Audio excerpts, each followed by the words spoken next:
Welcome class 10th.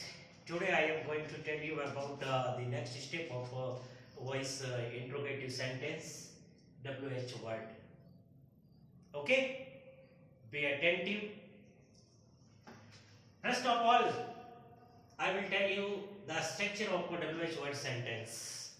The structure of WH word sentence, and after that I will tell you about the passive voice of active voice. WH word structure. WH word plus helping word plus subject plus a word plus object plus other object or noun, pronoun, etc. plus question mark. It is a structure of WH word sentence. Then you have to know about the structure of passive voice, that how will we change WH word active voice sentence into passive voice. Understand?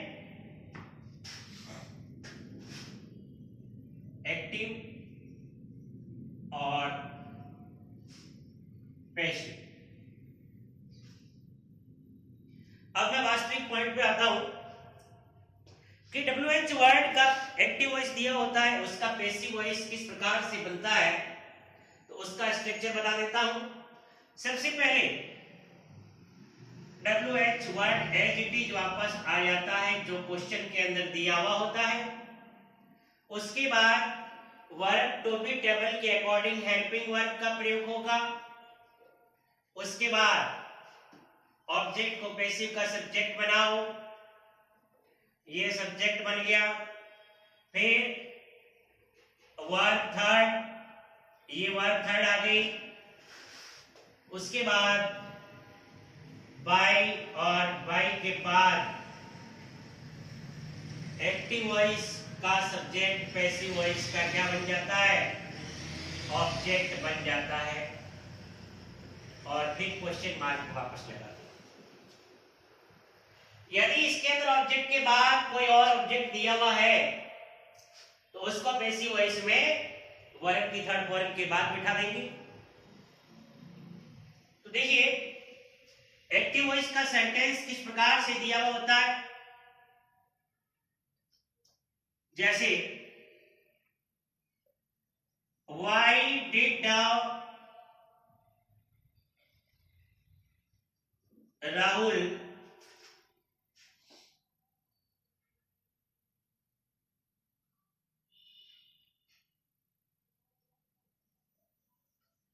Help you, ये question दे दिया.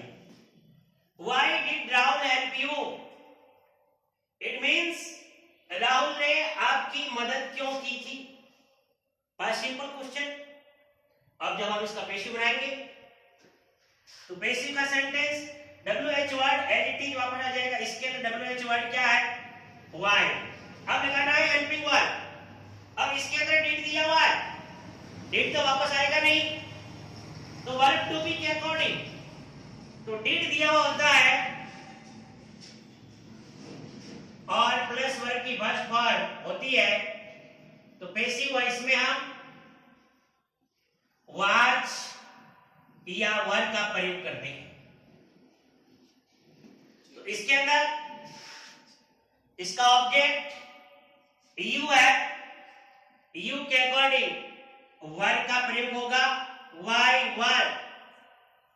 अब you subject हो जाएगा, इसकी first form हो जाएगी.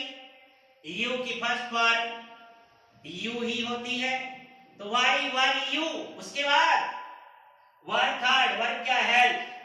Help की थर्ड फॉर्म क्या हो जाएगी, हेल्प्ड. अदर ऑब्जेक्ट कोई है नहीं है, तो फोर्थ रूल आता है बाय का प्रयोग करें. ये बाय आ गया. फिर एक्टिव वॉइस के सब्जेक्ट को पैसिव का ऑब्जेक्ट बना दे. एक्टिव वॉइस का सब्जेक्ट कौन है, राहुल, तो बाय राहुल हो जाएगा और question mark as it is वापस आ जाएगा। तो why were you helped by Rahul. Next question, when do you eat food। ये क्वेश्चन दे दिया। अब इसका पैसिव बनाना है। WH वर्ड है, इट वापस आ जाएगा when। डू हेल्पिंग वर्ब दी हुई है और वर्ब की फर्स्ट फॉर्म ये प्रेजेंट सिंपल है, तो डू नहीं आता है। मान लीजिए डू या डच प्लस वर्ब की फर्स्ट फॉर्म, तो पैसिव में क्या करते हैं, इज आर एन का प्रयोग करते, is are been plus verb third, is are been plus verb third. तो व्हेन, अब इसका ऑब्जेक्ट कौन है, फूड, इसके अकॉर्डिंग क्या आना चाहिए, when is food, third form eaten, fourth by, subject object में चला जाएगा, यू का थर्ड फॉर्म यू ही होता है, क्वेश्चन मार्क। तो when is food eaten by you, ये सेंटेंस बन गया। Third question, where did Mr. Kumar teach them English, ये क्वेश्चन दे दिया। Where did Mr. Kumar teach them English, यानी मिस्टर कुमार ने उन्हें अंग्रेजी कहां पढ़ाई थी, ये क्वेश्चन दे दिया। अब इसके अंदर दो ऑब्जेक्ट दिए हुए, देखो एक तो देम दिया हुआ है और एक इंग्लिश दिया हुआ है, डबल ऑब्जेक्ट वाला WH वर्ड है, तो इसमें घबराने की आवश्यकता नहीं है, पैटर्न वही है, WH वर्ड है, इट इज वापस आ जाएगा।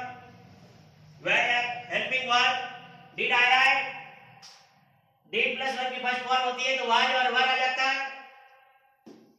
अब वाज या वर पैसिव वॉइस के सब्जेक्ट के अकॉर्डिंग, मान लीजिए सब्जेक्ट आप देम लेते, देम सब्जेक्ट में जाएगा तो इसकी फर्स्ट फॉर्म क्या हो जाएगी, दे हो जाएगी, तो दे के अकॉर्डिंग वर आएगा। वेयर वर दे, वर्ब की थर्ड फॉर्म टीच, टीच की थर्ड फॉर्म क्या होती है, टॉट, TAUGHT, टॉट। अब अदर ऑब्जेक्ट क्या है, इंग्लिश, ये वर्ब की थर्ड फॉर्म के जस्ट बाद बैठ जाएगा इंग्लिश, तो क्या हो गया, where were they taught English by, और अब सब्जेक्ट को ऑब्जेक्ट बना दूं mister Kumar, mister Kumar, question mark. इसको दूसरे तरीके से भी बना सकते हैं, इंग्लिश को पैसिव का सब्जेक्ट बना लो और देम को अदर ऑब्जेक्ट मान लो, तो क्या हो जाएगा, वेयर WH वर्ड एडिटी वापस आ जाएगा, इंग्लिश के अकॉर्डिंग वाज आएगा, तो वेयर वाज इंग्लिश, फिर वर्ब की थर्ड फॉर्म टॉट आ जाएगी। अब मेन ऑब्जेक्ट को हमने अदर ऑब्जेक्ट माना, इसलिए वर्ब की थर्ड फॉर्म के बाद बिठाने के लिए इससे पहले हम टू का प्रयोग करेंगे, तो ये आ गया टू, तो where was English taught to, उसके बाद देम आ जाएगा, और फिर चौथा रूल बाय और सब्जेक्ट को ऑब्जेक्ट बना दो, ऑब्जेक्ट है मिस्टर कुमार और क्वेश्चन मार्क लगा दीजिए इसके पीछे। समझ में आया आपको या नहीं आया, बता दीजिए,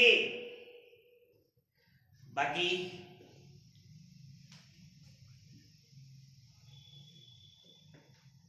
बाद में करते हैं।